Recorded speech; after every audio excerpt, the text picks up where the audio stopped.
Hey there, red and gold faithful. I hope everyone's doing well.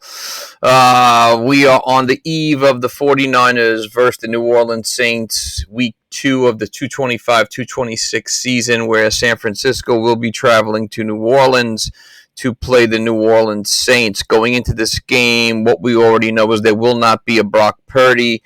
He is nursing the shoulder and turf toe injury that he sustained last week, I believe, in the first half against the Seattle Seahawks.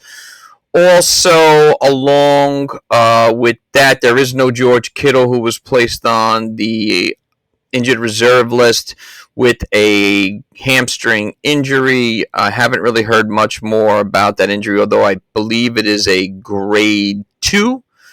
Or grade 3. I'm not really 100% sure. But just a little bit about this game going in. What we know now is that backup quarterback Mac Jones will be the starter for this game. And basically, that's going to change a lot of things. I think it's going to change a little bit of the flow of the offense, although I will say that I don't think it will change things drastically, but it definitely will change things. So, obviously, we all know that Brock Purdy has become more mobile as his career has moved on, especially last week's game. You saw him using his feet as part of his offensive package.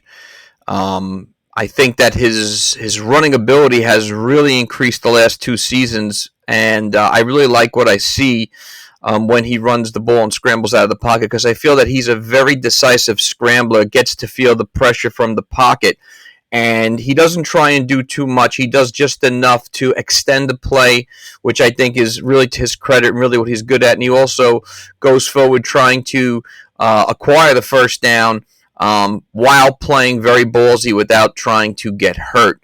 So I think that it's a part of his game that's evolving in the last 2 years that's only going to be positive for him. The injury, from what I saw, did not occur when he was hit scrambling. It happened, I think, on the sack or one of the times he was hit. You have to go back and look at the highlights of the game or break down furthermore where the injury happened. But I believe Kyle Shanahan had said that it did happen towards the end of the first half, but he was able to pull through. So with Mac Jones in the game, I don't think that you're going to see that part of Mac Jones' ability go so far to that level, because so far from what I've seen, Mac Jones is more of a flat-footed quarterback, more of a pocket quarterback, doesn't really have the scrambling ability, or has limited scrambling ability, I should say. So therefore, that part of the game is something that will drastically change in terms of the flow of the offense.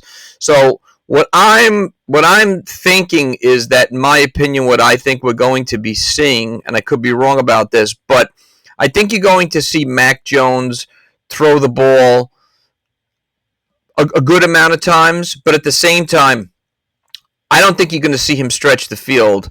And if he does try, it's going to be very limited. We saw him do that in preseason with Jordan Watkins. I believe it was the first game of the season, first preseason game, I should say.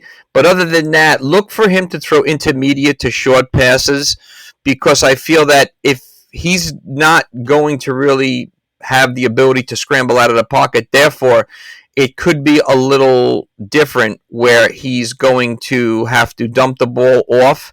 Maybe, I don't want to use the term check down so much, but if he does have to, he will also use the check down and throw the ball intermediately in a medium type of area, a medium type of zone. So anything we're talking about from, what's a long ball? A long ball is what, 20 and more? So we're talking probably anywhere from 7 to 15 yards if possible. But what I do think we're going to be looking at here is for him to be accurate as much as possible, and for the running game to really pick up some speed in this matchup against the Saints. So what I'm looking for is Brian Robinson Jr. to be utilized a lot more, as well as Christian McCaffrey. We saw McCaffrey had a phenomenal game last week, over 100 yards total. Caught 9 passes out of the backfield, and was used relatively well, and a lot for that matter. I really would have liked to have seen Brian Robinson Jr. be utilized a lot more, but that did not happen. So I'm thinking in this matchup you will see that.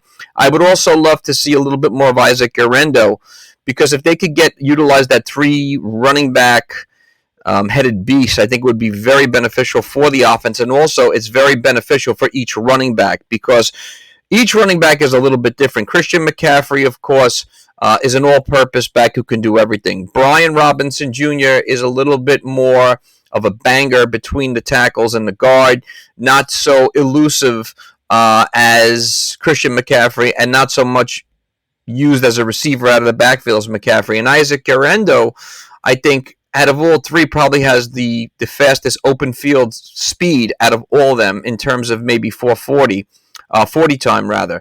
So I'm going to be looking for all three of them to be utilized and utilized differently, but all through the running game. I think it'll be very beneficial. Another thing I would really love to see, which we saw twice last week, and it was beautiful, was the extension of the offense being used in terms of throwing Kyle Juszczyk the ball. I think he had 2 catches for 32 yards. One of them I think was for 16 yards. Why this hasn't happened more, it's one of the things that I do complain a lot about over and over again without sounding like a parrot, but it's the one area that I wish Kyle Shanahan would really open up, that is throwing the ball to Kyle Juszczyk more. I wish that would happen. I would love to see that happen more, but we shall see. Also, too, I think what we're going to be seeing is I think you're going to see I think what we're going to see a lot is on the defensive side of the ball, well, what I hope to see, I should say, is that the offense monopolizes the clock and has long drives and therefore tires out that New Orleans defense. So preferably getting maybe 10 to 13 plays per drive would be great. Even if you extend that to 15 and 16, give it towards penalties and to incomplete passes and runs that get stuffed altogether. But I think in order for a scoring drive tomorrow, it would be really anywhere good for 10 to 13 play drives. Really take the life out of that defense. And also, too, another thing to look for is the debut of Eddie Pinheiro, who was signed earlier this week in place of Jake Moody, who was cut, thank God. Eddie Pinheiro has been a very efficient kicker in his career, and I think that tomorrow, being the type of atmosphere we're going to be in, it's never really easy to win in New Orleans. Plus, let's face it, New Orleans is not a horrible team. This is a trap game. For those of you that aren't familiar with the term trap game, or maybe have never heard it before, what I like to say in the trap game is you're basically going up against a team that is considered not to be that good, but given certain situations that you're in, you could be trapped into potentially losing to a team you wouldn't lose to if you were at full strength, or you had a sloppy game, or you had a dozen penalties or more, or you turn the ball over. Whatever the case, this is a trap game, and this is a perfect team for that term. If you looked at the stats from last week's game, you'll see the Saints played a pretty damn good game against the Arizona Cardinals. Spencer Rattler had a solid number of completions, not for a lot of yardage, but also scrambled out of the backfield. It was his debut as a starting quarterback, as he is going to be the starter from this point on. So the Saints are pretty much, I don't want to say in a rebuilding method, but with a rookie head coach and some different pieces there, I think they're in a questionable place trying to figure themselves out. That being said, they're not a terrible team. Spencer Rattler in his second season, Juwan Johnson had 7 catches, had a pretty big game. We've all been waiting for his emergence. He has the talent, he has the size. He doesn't even look like a tight end. Chris Olave, a very talented wide receiver who suffered, unfortunately, 3 concussions last year, had a pretty good game last week. So we're seeing they have talent. Rashid Shaheed coming back from a very serious knee injury. On the defensive side of the ball, they have the never-aging Demario Davis, who's really good.